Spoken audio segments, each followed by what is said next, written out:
എന്ത് വന്നാലും കാര്യങ്ങൾ ചെയ്യണം എന്നൊരു ദൃഢനിശ്ചയം എന്നിലുണ്ടാക്കി.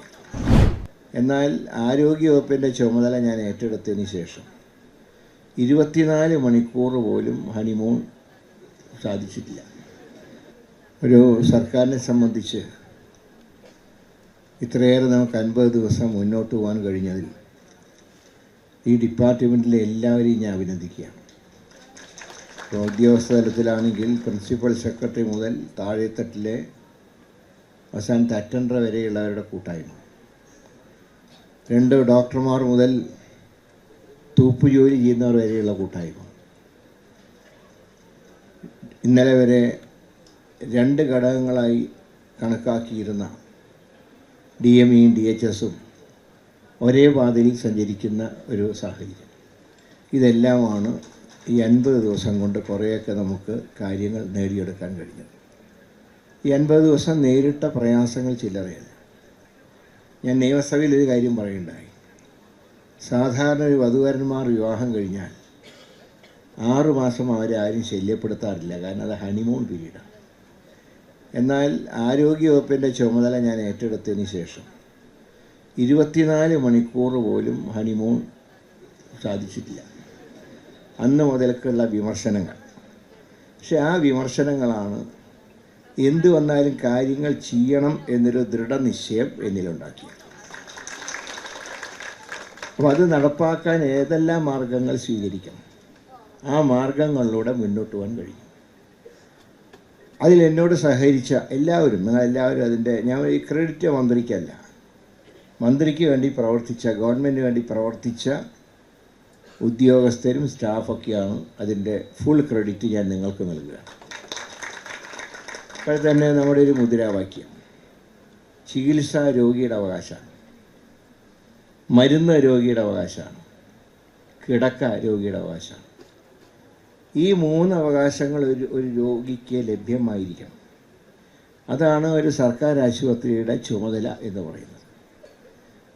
അപ്പം നോക്കുമ്പോൾ പല മെഡിക്കൽ കോളേജുകളിലും, നിങ്ങളുടെ കുറ്റം കൊണ്ടല്ല, ഉള്ള സ്ഥലത്ത് രോഗികളെ പ്രൊവൈഡ് ചെയ്യേണ്ടി വരും. അങ്ങനെ വരുമ്പോൾ കുറേ രോഗികളെ നിലത്ത് കിടത്തേണ്ടി വന്നു. തിരുവനന്തപുരത്ത് മാത്രമല്ല, കോഴിക്കോടും അതുപോലെ തന്നെ കോട്ടയത്തും എല്ലാം ഇതേ ബുദ്ധിമുട്ടുകളുണ്ട്. അപ്പോൾ പരിശോധിച്ചപ്പോൾ ഒരു കാര്യം മനസ്സിലായത്, പല മെഡിക്കൽ കോളേജുകളും കുറേ സ്ഥലം ഐഡിയലായി കിടക്കുന്നുണ്ട്.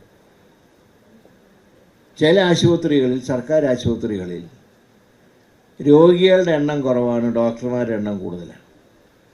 അപ്പോൾ ഒരു ഡോക്ടർ കൂടുതൽ കഠിനാധ്വാനം നടത്തുമ്പോൾ വേറൊരു ഡോക്ടർക്ക് കാര്യമായിട്ടുള്ള ജോലിയില്ല.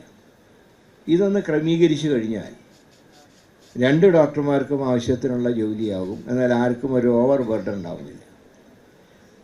എന്നാലും തിരുവനന്തപുരത്ത് പെരിനാർകോട്ടയിലെ വാർഡുകൾ ഞാൻ നോക്കിയപ്പോൾ 1-2 വാർഡുകൾ വെറുതെ ശൂന്യമായിട്ടിട്ടിരിക്കുകയാണ്.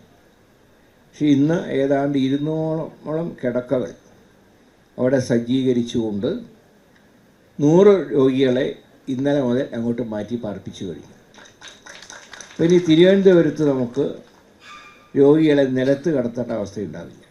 ഇനി എവിടെയെങ്കിലും നിലത്ത് കടത്തി എന്നറിഞ്ഞാൽ അവരെ ഉടൻ തന്നെ പ്രൊവൈഡ് ചെയ്യാനുള്ള സംവിധാനങ്ങളും ഒരുക്കിയിട്ടുണ്ട്.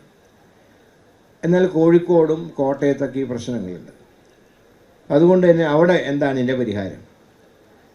അവിടെയും 2ഇടത്തും സ്ഥലമുണ്ട്, മെഡിക്കൽ കോളേജിന് വേണ്ടി അക്വയർ ചെയ്ത ഭൂമിയുണ്ട്.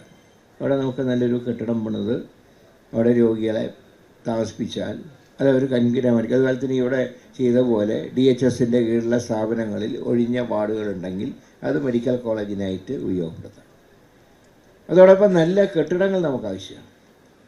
നമുക്കറിയാം, ഒരു കോട്ടയത്ത് ഒരു കെട്ടിടം വീണ് രോഗി മരിച്ച ഒരു സാഹചര്യം ഉണ്ടായി. അങ്ങനെയുള്ള സംഭവങ്ങൾ ഭാവിയിൽ ആവർത്തിക്കാതിരിക്കാൻ സർക്കാർ ഫണ്ടിന് പുറമെ CSR ഫണ്ടുകൾ ഉപയോഗിച്ച് പുതിയ കെട്ടിടങ്ങൾ നിർമ്മിക്കുക. അപ്പോൾ തന്നെ ഇരിഞ്ഞാലക്കുടയിൽ കഴിഞ്ഞ സാമ്പത്തിക വർഷം ഇരിഞ്ഞാലക്കുട ജില്ലാ ആശുപത്രിയിൽ ഒരു നില, 10ാമത്തെ നില ഹിന്ദുസ്ഥാൻ പെട്രോളിയം ഒരു CSR ഫണ്ട് ഉപയോഗിച്ച് നിർമ്മിക്കുകയുണ്ടായി.